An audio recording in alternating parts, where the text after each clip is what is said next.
Next up, we have Gotimer. He's going to talk about security tools on the pipeline. Let us know when you're ready. All right, so I'm going to talk about getting some open source security tools into your pipeline, but it's really not so much about the tools as much as it is about the process. Looking for places and opportunities to do security testing. Part of it is we're looking to build out a pipeline that gives us a lot of opportunities to do a lot of different types of testing. And at each stage, we want to do just enough of each type of testing so that we know that further testing is worthwhile. So we want to do the easy stuff first, the stuff that's going to catch the most. That goes for whether we're doing quality checks or for security checks. We want to know that we're doing the best thing that we can do right now. So start with your source code, right? Reduce your code footprint. Make your attack surface less.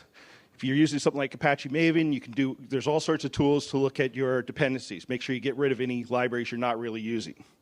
Once you get rid of those libraries, use OWASP dependency check. That'll give you an opportunity to check the libraries that you are using to see if they have any known vulnerabilities. And it works for a bunch of different languages.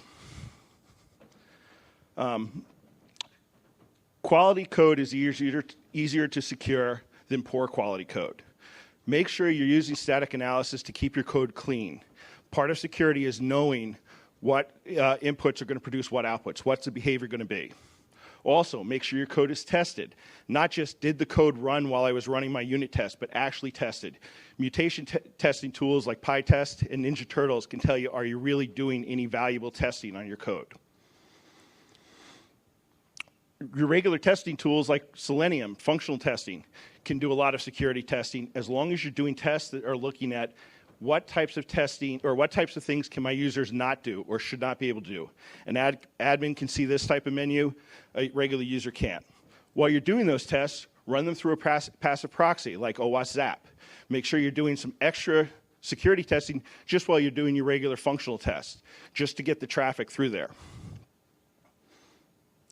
Make sure you have repeatable, reliable deployments. Chef, Ansible, Puppet, whatever you're using to make sure your tests are good, or your deploys are repeatable. That way you can do your type of testing at any point in the pipeline in any environment. You don't have to wait until you get to your last stage. Also, Chef's Inspect. That can be used to do your audits. Now, it may not replace your official audit, but it can be used so that you can you can do an audit first and know that when you send it to the official audit, you have confidence it's going to pass. OpenSCAP. Scan your baselines before and after you do your deploys. Know that you're not building on an insecure foundation, but also that you're not breaking anything when you do your deploys. If you're using a web server or an application server, scan that. Make sure that's configured right. NICTO2 is good for scanning web servers to make sure they're configured right so they're not leaking information, making sure everything's set up right so that you're not breaking it just by the configuration itself. Of course, scanning the web app itself is important. W3AF, Wikipedia, there's tons of tools out there. They usually take a lot longer than some of the tools I've mentioned up to this point. So they have to happen a little bit later in the pipeline so that you're not slowing things down to get them done. Once things are set up, don't forget about the database. SQL Map is a great tool for looking at SQL injection through the web app. So it's after things are deployed, can I exploit the database through the web application itself? Keep your packages up to date. Okay, some of these aren't open source, but keep all your packages up to date just like you keep your libraries up to date. Also, consider subscribing to the US CERT Weekly Vulnerability Summary just so you know what vulnerabilities are coming out each week so you stay informed. Scan all the systems. Don't forget the infrastructure. Make sure you're scanning the systems with something like OpenVAS and also using something like Nmap to look for unexpected open ports or unexpected systems on your network. Everyone's heard about the Simian Army.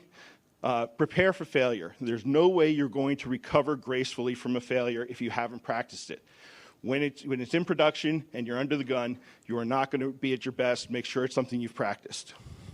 Also, there's no such thing in the cloud as just a dev system, so you don't need to secure it. Secure everything. Use things like fail to ban to protect against brute force attacks, aid to look for intrusion detection, look for files being modified unexpectedly. Also, continuously improve. Don't expect ever to be perfectly secure. A little bit better is still better. Keep improving use continuous improvement, keep looking at what you can do, look for new opportunities to add more testing, more security testing to your system.